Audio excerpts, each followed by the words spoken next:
Ya. Ini berarti saya dulu ya Bu ya, coachnya berarti Bu Aini sebagai coachnya dulu. Oke, Oke, sudah siap Bu Aini? Oke, bismillahirrahmanirrahim. Assalamualaikum warahmatullahi wabarakatuh Bu Aini. Waalaikumsalam warahmatullahi wabarakatuh, Bu Habibah. Ya, bagaimana kabarnya Bu Aini? Alhamdulillah baik Bu Habibah, semangat hari ini. Bu Habibah juga sehat nggih? Ya, alhamdulillah sehat. Ini walaupun suaranya juga rada-rada serak lagi, tapi nggak apa-apa, alhamdulillah masih bisa nih. Ya baik Bu Aini, kita ada kesempatan ya untuk praktek coaching hari ini. Di sini saya sebagai coachnya dan Bu Aini sebagai coachnya. Nah, dari Bu Aini, apa ini? Apakah ada yang ingin dibicarakan? Ada yang ingin diceritakan? Silakan Bu Aini. Iya nih Bu Habibah. Saya pengen sharing nih dengan Bu Habibah terkait dengan pembelajaran di kelas. Kebetulan kan saya pengampu PAI nggih. Nah, ini saya masih merasakan kalau pada bab sejarah Islam ini anak-anak kok cenderung belum bisa diajak aktif itu Bu Habibah. Sementara mungkin kalau di pelajaran lain itu lumayan lah, artinya bisa kita katakan anak sudah bisa mulai ngobrol apa yang mungkin diinginkan. Tapi ini di pembelajaran PAI meskipun saya menggunakan video, kalau di kelas 7 itu kan kebetulan materinya adalah sejarah Islam Abbasiyah nggih. Nah, ini sebelum ke Abbasiyah saya juga sebenarnya ada pengantar sih. Artinya sebelum anak-anak sampai kenal siapa itu Bani Abbasiyah, saya mencoba untuk bertanya dulu, apa yang mungkin kalian tahu dari Bani Abbasiyah? Karena ini kurikulum Merdeka itu berbeda dengan yang kurikulum 2013. Kalau kurikulum yang kemarin itu memang di kelas 7 materinya sejarah Rasulullah. Yang notabene anak-anak sudah banyak tahu lah. Nah, ini di kurikulum kurikulum Merdeka ini materinya kan kalau sejarah itu terkait dengan perkembangan Bani Abbasiyah dan kejayaan Abbasiyah hingga sampai di ketika tokoh-tokoh Islamnya di Baghdad itu sampai memenangkan perang salib itu anak-anak kebanyakan masih asing. Nah, akhirnya kan saya mencoba untuk wah iki kok ketok asing anak-anak. Akhirnya saya mencoba untuk bawa materi bentuk bentuk video. Kemudian saya juga bawa beberapa bacaan sumber bacaan. Tapi ini nampaknya anak kok masih ketika saya habis dari pembelajaran itu sempat saya bilang, ayo apa yang kamu lihat, apa yang kamu tonton dari cerita tadi, siapa yang pengen cerita? Ini anak-anak cenderung untuk diem. Padahal kan ini sudah, tapi ketika saya bertanya, ini tokohnya siapa, pendirinya siapa, ini anak-anak jawab, jadi secara bersama-sama jawab. Nah, kemudian tak coba, ayo siapa yang mau cerita, apa ya wes yang kamu pahami, nggak mesti semuanya sama ngoten. Nah, akhirnya mereka pada diem lagi, wah ini kok rodok kangelan iki. Gitu Bu Habibah ceritanya. Jadi saya masih merasa bahwa di pembelajaran PAI khusus materi sejarah Islam ini keaktifan anak belum muncul. Kalau hanya sekedar jawab-jawab bisa, tapi kalau untuk menceritakan kembali apa yang mungkin mereka pahami ini kok belum muncul Mbak Bibah. Padahal di mungkin kalau di materi-materi lainnya yang notabene masih mereka sudah kenal ini sudah mulai banyak yang aktif ngoten. Nah ini kira-kira apa ya? Padahal sama-sama gurunya, sama-sama materi PAI-nya. Apa mungkin materi yang berbeda atau gimana sih? Ini saya masih bingung ini Mbak Bibah. Terima kasih Bu Aini. Nah, jadi ini Bu Aini ini mau membahas tentang ini ya. Jadi ketika pembelajaran PAI bab sejarah Islam, anak-anak ini belum ada respon yang aktif ketika diminta untuk menceritakan kembali apa yang dipahami setelah materi. Benar begitu Bu Aini? Iya Bu Habibah, ini agak trouble gitu Bu Habibah. Mohon maaf. Oke. Ini suara saya jelas nggak Bu kalau sekarang Bu? Cukup jelas Bu Habibah. Tadi terputus-putus ini. Oh, saya tak coba jadi untuk, tadi ke depan lagi wes. Ada suara lain nggih? Ada sih beberapa ini tadi barusan. Kalau pakai headset mungkin sebenarnya tidak bisa membantu. Nggak apa-apa. Oke, selama masih suara saya masih jelas nggak apa-apa nggih? Saya lanjutkan mawon. Iya, jelas. Lanjutkan Bu Habibah. Jadi tadi Bu Aini ini membahas anak-anak ketika pembelajaran sejarah Islam ini belum ada respon yang aktif ketika pembelajaran, ketika diminta untuk menceritakan kembali apa yang sudah dipahami dari materi. Benar begitu Bu Aini? Iya betul Bu Habibah. Nah, dari percakapan ini apa yang diinginkan dari Bu Aini nanti pada akhirnya? Ingin dapat apa setelah percakapan ini? Sebenarnya sih saya pengennya ketika anak-anak itu mampu menangkap isi pesan, baik itu buku atau mungkin sumber dari video yang saya tayangkan, mereka bisa mengambil sisi positifan tokoh, maksudnya tokoh, jadi tokoh Bani Abbasiyah atau siapa aja, tapi memang ini apa ya, cukup karena di Bani Abbasiyah ini beberapa tokoh itu yang terkenal itu kita sampaikan, kemudian anak-anak tak tanya ini siapa, ini pada bingung juga. Terus ketika kemudian saya sebenarnya pengennya anak ngomong, anak bicara dulu apa yang mereka pahami dari yang ditonton. Kemudian setelah itu, setelah mereka memahami, anak ada keinginan untuk oh ini sisi positifnya, oh ini jadi ada sisi positif yang bisa mereka ambil. Setelah sisi positif, kemudian anak jadi tahu akan saya coba untuk giring apa sih yang bisa kita ambil sisi positif dari tokoh, kemudian kita bawa dalam kehidupan mereka sehari-hari. Itu yang kita inginkan, bahwa sejarah itu bukan hanya barang mati yang cuman hanya didengar, yang hanya cuman seperti dongeng, tapi saya pengennya sejarah itu hidup, ngoten Bu. Pengennya seperti itu. Jadi Bu Aini ini ingin anak-anak bisa mengambil hikmah ataupun teladan dari cerita yang disampaikan di pembelajaran gitu, betul begitu nggih Bu? Nah, kalau menurut Bu Aini sendiri, anak-anak itu bisa dikatakan paham dengan pembelajaran itu setelah apa gitu? Paling tidak mereka mau cerita apa isinya, itu yang pertama itu.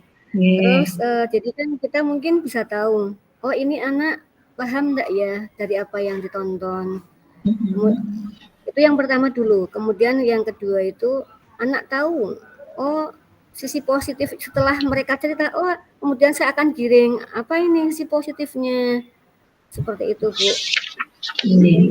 Oke, jadi tadi ini ya berkaitan dengan anak-anak ini belum bisa bercerita secara langsung maupun menyampaikan sisi positif dari pembelajaran tentang sejarah Islamnya nggih Bu dari anak-anak. Nah, dari pengalaman Bu Aini sendiri ya, mungkin di pembelajaran yang materi lain, adakah keberhasilan ketika Bu Aini mengajar di mana anak-anak ini bisa respon secara aktif, secara lisan ataupun yang lainnya? Ada nggak Bu? Ada Bu. Pas kebetulan materi budaya sopan santun itu. Nah, saya coba memang buat tugas itu anak-anak untuk buat Canva. Kira-kira apa aja ya yang harusnya kita jadikan sebagai budaya, sebagai bagian dari tuntunan Islam. Nah, hanya mereka buat dengan Canva yang bagus-bagus, kemudian mereka presentasi, dan itu saya pikir wah subhanallah, ternyata tidak hanya taruhlah saya tahu 10, ternyata anak lebih dari itu. Dan ini malah gegabgum kita, wah Canva-nya bagus itu, Bu, Canva-nya bagus. Nah, itu yang di pembelajaran akhlak, tema akhlak itu, Bu. Oke, nah berarti di sini ada keberhasilan dari Bu Aini, ketika anak-anak ada responnya aktif ketika mereka membuat Canva dan melakukan presentasi. Nah, menurut Bu Aini sendiri, apakah pembelajaran yang tadi yang berkaitan dengan akhlak tentang Canva ini bisa diterapkan di materi sejarah Islam, Bu, untuk membuat keaktifan anak-anak? Kira-kira bagaimana, Bu Aini?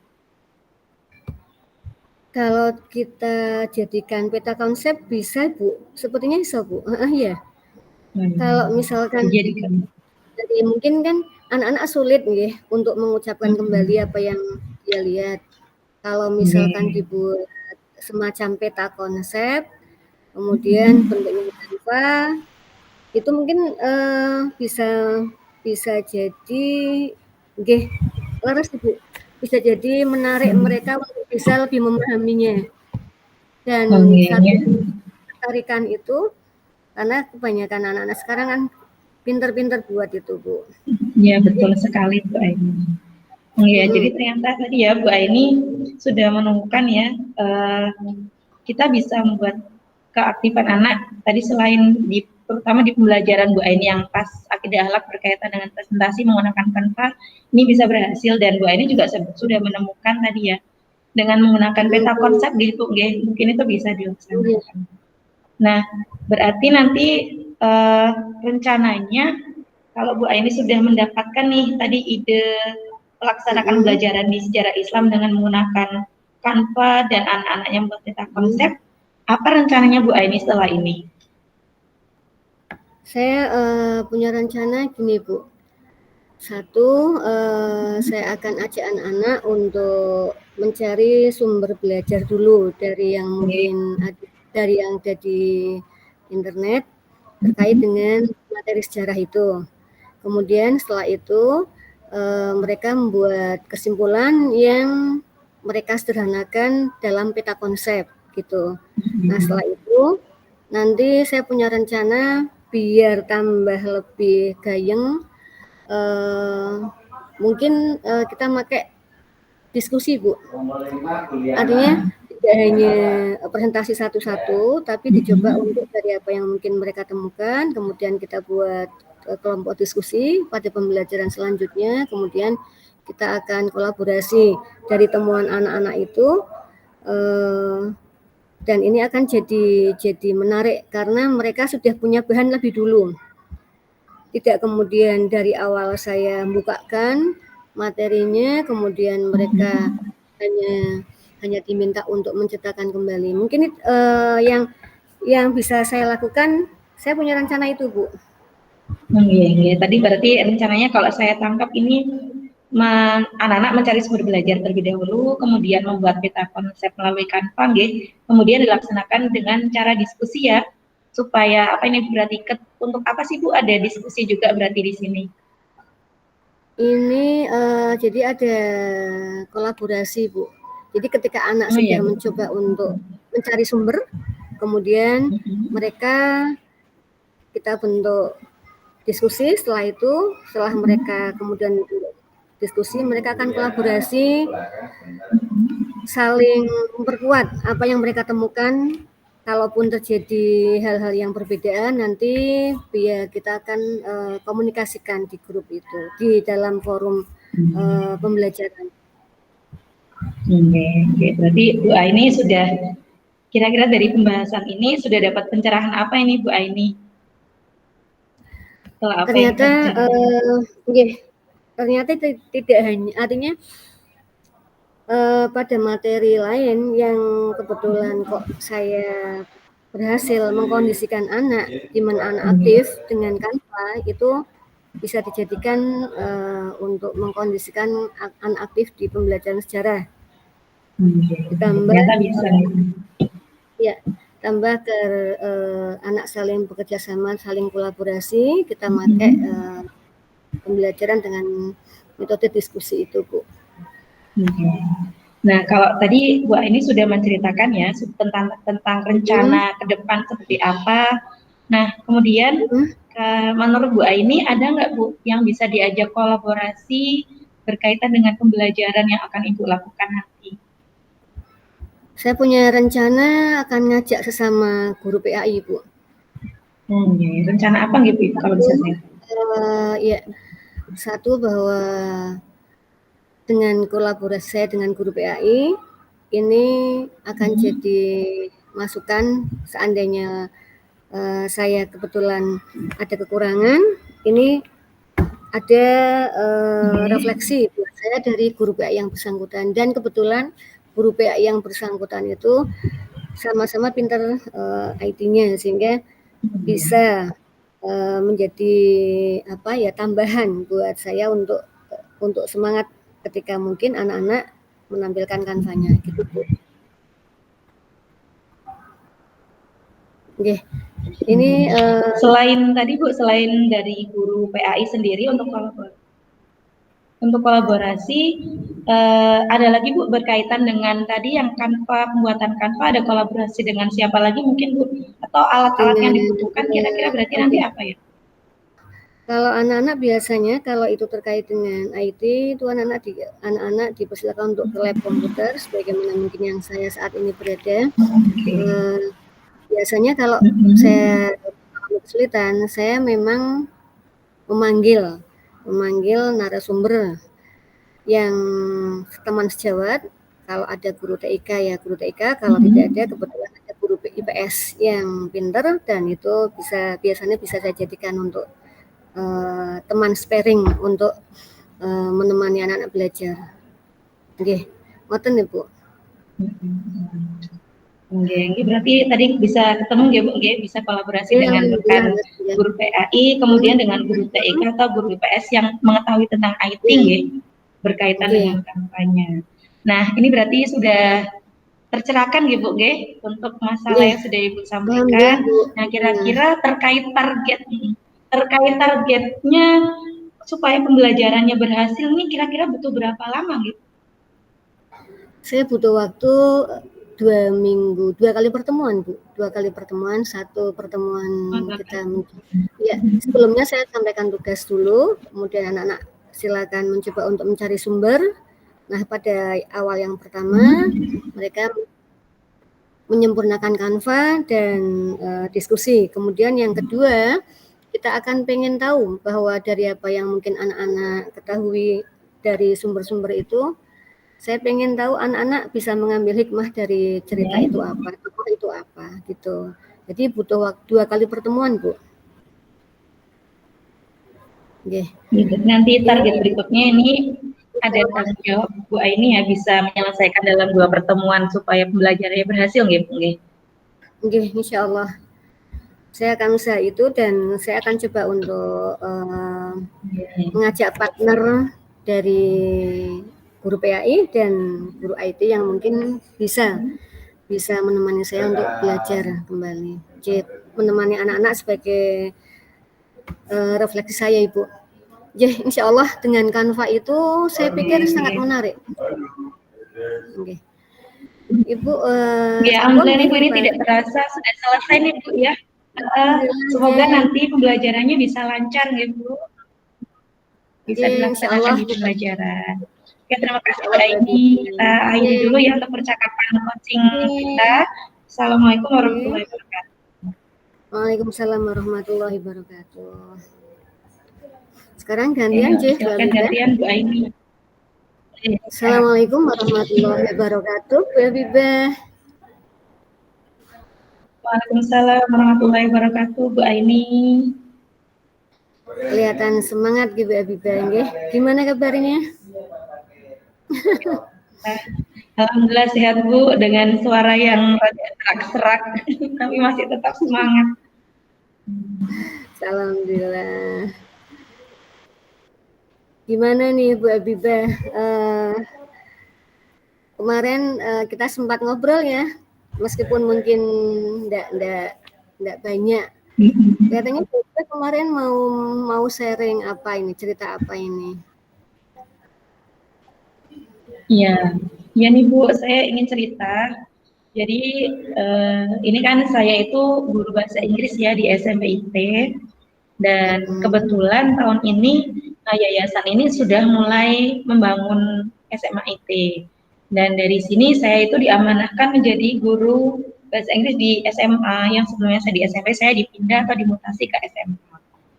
Nah, dari materi-materinya ketika saya mengajar di SMP kan saya sudah banyak paham ya, sudah banyak tahu, sudah sering mengajar anak-anak dengan materi-materi di SMP, saya kan sudah hafal.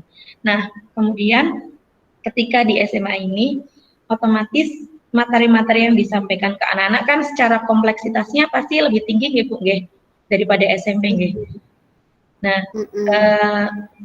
saat itu saya sudah melaksanakan tes diagnostik untuk anak-anak SMA di kelas 10, dan ternyata dari hasil tes diagnostiknya, sebagian besar secara kemampuannya ini anak-anak masih banyak yang di bawah standar dari yang seharusnya dengan materi-materi yang ada di SMA.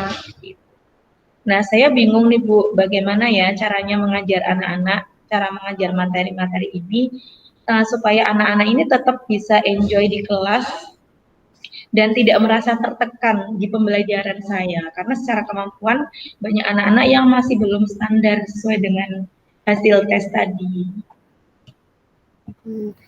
Bu Habibah berarti mulai tahun ini ya dipercaya. Oh ya. SMA-nya baru Bu. SMA IT-nya baru nje.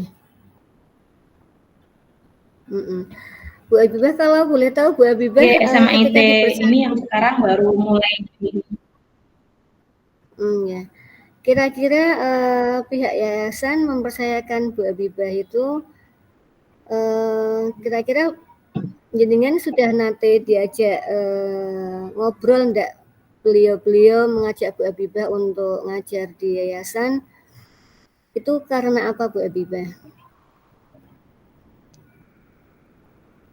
Kalau menurut saya ya sebelumnya sudah ada pembicaraan gitu ketika di forum dari yayasan menyampaikan, karena memang sekolah ini ada apa namanya ada membentuk SMA IT, jadi dari yayasan ini sudah menyampaikan bahwa setiap guru nanti harus bersiap ya ketika nanti akan dimutasi ke SMA. Dan ketika memang saya yang diminta untuk berada di sini, berarti secara otomatis saya harus sadar bahwa ya saya mempunyai kemampuan untuk mengajar di kelas SMA seperti itu. Betul ya. Berarti memang sudah ada pembicaraan lebih dulu nggih Bu Habibah nggih. Terus Bu Habibah terkait dengan jenengan amanah baru di SMA, jenengan masih ngajar di SMP-nya enggak? Masih ngajar di sebelumnya, mohon maaf, sebelumnya pernah ngajar masih, di Bu, saya masih ada SMP kelas 7? Oh nggih. Pernah ngajar SMP kelas 7 Bu nggih? Nggih, pernah masih Bu. ngajar di tahun sebelumnya saya ngajar di kelas 7 SMP. Kira-kira Bu Habibah di pengalaman sebelumnya, berarti 1 tahun lalu nggih, di SMP itu merasakan sama enggak ketika mungkin dengan latar input anak-anak SD mungkin yang berbeda, MI mungkin ketika Bu Habibah merasakan di MI seperti ini, di SD seperti ini, kemudian dengan latar belakang kayak gini, kemudian Bu Habibah mencoba untuk mengajar di kelas 7, ada perasaan yang mungkin agak sama dengan ini Bu Habibah? Dan Bu Habibah mampu setelahnya kan mampu menyesuaikan nggih? Halo, Bu Habibah. Nggih, Bu, ada pengalamannya. Jadi, nggih, Bu Aini, masih jelas suara saya, Bu? Nggih, masih Bu Habibah masih. Nggih, Jadi nggih. pengalaman jenengan ngajar di kelas 7 Nggih. itu, Jadi tadi nggih, saya Bu jadi Habibah, kemarin saya sempat mengajar. Halo, Bu Aini. oke.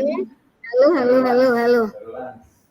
Iya, iya masih kedengaran Bu Ya, Habibah masih. jelas nih, Bu, suaranya? Iya, jelas. Ya, jadi pengalaman tahun kemarin saya tuh mengajar di kelas 7, Bu Aini. Di kelas 7 SMP, nggih. Nah, saat itu ibaratnya ketika anak kelas 7 SMP ini kan peralihan ya dari SD kemudian naik ke kelas 7 di SMP. Nah, di awal-awal pertemuan ini saya memberikan tes diagnostik juga kepada anak-anak di kelas 7 supaya saya bisa mengobservasi dan mengetahui kemampuan anak-anak di situ. Selain itu, saya juga banyak mencari tahu tentang kesukaan mereka, materi apa pembelajaran, mapel-mapel apa yang disuka, siapa anak yang suka bahasa Inggris, siapa yang tidak, saya juga tanyakan supaya saya bisa ini yang memahami masing-masing anak mana yang bisa, mana yang enggak, untuk kemudian nanti saya buat sebagai pedoman bagaimana cara mengajar saya di kelas nantinya. Dan itu alhamdulillah dengan beberapa metode yang saya pakai itu bisa berhasil Bu Ani di kelas 7 SMP. Bu Habibah luar biasa itu dengan menggunakan metode yang beragam dari mulai tes diagnostik kemudian mengetahui kesukaan anak dan itu berhasil dengan melalui masa penyesuaian ya. Nah, apakah mungkin Bu Habibah merasakan hal yang sama di SMA ketika masa peralihan? Saat Bu Habibah sudah itu, Bu Habibah terbukti sudah punya kemampuan untuk mengatasi penyesuaian dari SD ke SMP. Nah ini Bu Habibah dapat amanah baru dari SMP ke SMA. Nah itu Bu Habibah berarti sudah luar biasa. Kira-kira hambatannya apa Bu Habibah kalau itu sama-sama ada penyesuaian sama-sama kalau dari SMP SD ke SMP, kalau SMA SMP ke SMA. Kira-kira adakah hambatan yang berbeda Bu Habibah terkait dengan penyesuaian itu? Kalau saya rasa hambatan ketika mengajar di SMA pasti ada nih Bu nggih. Secara ibaratnya secara input anak-anaknya seperti apa, kemampuan bahasa Inggrisnya setiap anak itu juga berbeda-beda, pasti itu menjadi hambatan bagi pembelajaran bahasa Inggris saya. Kemudian selain itu juga terkait kompleksitas materi di SMA pasti juga akan menjadi hambatan, terutama bagi anak-anak yang masih kurang kemampuannya di bahasa Inggris, Bu. Kalau saya itu hambatannya. Ketika Bu Habibah sudah mampu memetakan hambatan anak, kira-kira Bu Habibah kepengen apa sih dari anak? Jadi Bu Habibah tahu ini hambatan tahu mungkin yang penyesuaian antara SD ke SMP dengan SMP ke SMA yang nuansanya mungkin agak beda ya. Tetapi Bu Habibah mungkin punya tadi sudah mampu, jenengan sudah bisa memetakan apa-apa yang harus dilakukan ketika di SMA dibandingkan di SMP. Kira-kira punya strategi apa ini Bu Habibah untuk itu? Kalau untuk strategi ya, berarti saya ingin ini Bu. Jadi kalau yang ingin saya inginkan di kelas itu, saya ingin anak-anak itu bisa enjoy belajar bahasa Inggris di kelas, bisa menikmati pembelajarannya, walaupun dengan kemampuannya masing-masing Ibu. Karena kan di kelas ada anak yang pintar bahasa Inggrisnya, ada yang lumayan bisa, ada yang bahkan secara dasar pun masih susah. Nah, yang saya inginkan mereka tetap bisa belajar sesuai dengan kemampuannya. Saya tidak ingin memaksakan mereka harus bisa yang 100% seperti gue gitu ya Bu ya, yang bisa bahasa Inggris, tapi minimal mereka ada progres perkembangan yang walaupun tidak langsung secara melejit gitu ya, tapi ada step by step progres yang bisa mereka lakukan. Yang tadinya belum bisa ngomong how are you, nanti bisa ngomong how are you walaupun dengan pengucapan yang ini. Jadi mereka bisa belajar sesuai dengan kemampuannya masing-masing dan dengan pencapaiannya masing-masing.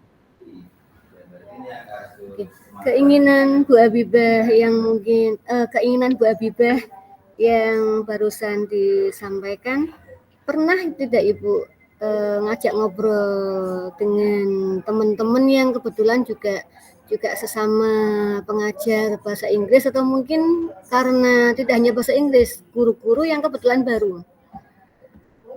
Bu Habibah pernah sharing dengan beliau-beliau, dengan sama teman sejawat? Iya pernah Bu, saya di sini juga beberapa kali. Gitu. Iya pernah, ya, karena kan di sini yang ngajar di SMA nggak cuma saya gitu, ada guru IPA, ada guru matematika. Ya, ketika saya sharing dengan rekan-rekan sejawat yang mengajar mapel lain,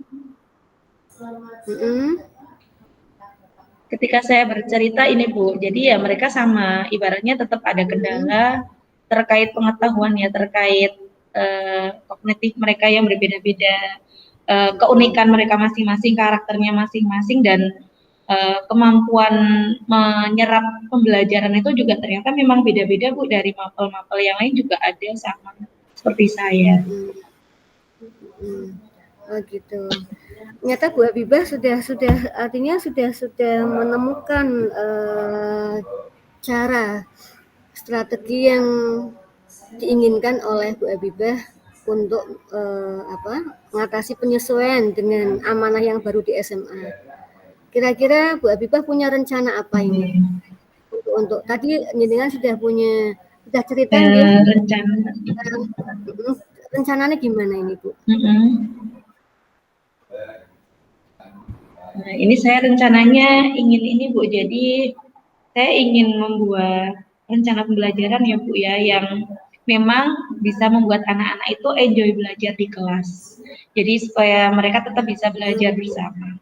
Dan kebetulan ini juga ini ya, dari sekian anak di kelas itu ada beberapa anak yang secara kemampuan sudah bagus di bahasa Inggris, dan rencana saya ingin membuat mereka menjadi tutor sebaya bagi teman-temannya. Jadi membantu teman-teman yang lain bisa belajar, tidak merasa terkendala ya, tidak merasa tertekan dengan pembelajaran. Seperti itu Bu. Nanti rencananya ke depan seperti itu. Bu Habibah sudah punya rencana itu luar biasa Bu. Kira-kira untuk rencana itu jenengan punya timing, punya waktu berapa lama ini agar rencana jenengan dengan tujuan yang ingin dicapai dari penyesuaian anak-anak agar bisa sesuai dengan harapan jenengan? Kira-kira butuh planning berapa waktu ini Bu? Yang jelas mungkin tidak yang ini ya Bu ya, ini kan ibaratnya progres ya Bu ya. Mungkin ibaratnya 1 pekan saya rencanakan dulu berkaitan dengan rencana pembelajaran untuk membuat semaksimal mungkin ya, supaya bisa mempersembahkan pembelajaran yang memang bisa berpihak pada mereka, supaya mereka bisa belajar bersama-sama. Mungkin waktu 1 minggu untuk perencanaan, kemudian nanti setelah perencanaan saya laksanakan, dan nanti setelah itu baru saya bisa evaluasi lagi nanti seperti apa hasil pembelajarannya. Seperti itu Bu Ain. Agar rencana jenengan itu berjalan dengan lancar, kira-kira jenengan punya komitmen apa ini Bu? Yang jelas komitmen saya ini ya, saya berusaha semaksimal mungkin menjadi guru bagi mereka, memfasilitasi anak-anak supaya bisa belajar dengan maksimal, dengan kemampuannya masing-masing, tanpa harus memaksakan mereka harus bisa, tapi memaksimalkan potensi yang ada. Anak-anak yang bisa pintar bahasa Inggris bisa membantu teman-temannya menjadi tutor. Anak-anak yang belum bisa, mereka bisa melakukan improve kemampuan mereka. Dan saya di sini berarti berkomitmen supaya saya bisa mengantarkan mereka belajar secara maksimal Bu Ain. Oke. Bu Habibah, dari obrolan ini kira-kira sudah ada pencerahan Bu Habibah? Ya sudah Bu Aini, alhamdulillah ya, tadi sudah terselesaikan ini ternyata dari pembicaraan kita barusan. Alhamdulillah, mudah-mudahan dari obrolan kita punya manfaat dan itu saling menguatkan karena bagaimanapun sharing saling menguatkan dan kolaborasi itu butuh penting kita dan Mbak Biba matur Ya, terima nuwun, kasih terima Bu. kasih sama-sama. Sama-sama. Mbak Biba saya juga sudah dibantu matur nuwun. Ya, Assalamualaikum Mbak alhamdulillah. Biba. Ya, waalaikumsalam warahmatullahi wabarakatuh. Terima kasih Bu Aini ya atas pembicaraan kita hari ini. Sama-sama Mbak Biba. Oke, selesai ya Bu. Ini saya stop recording dulu ya. Recording Bu. Ya, bentar. Manage stop recording.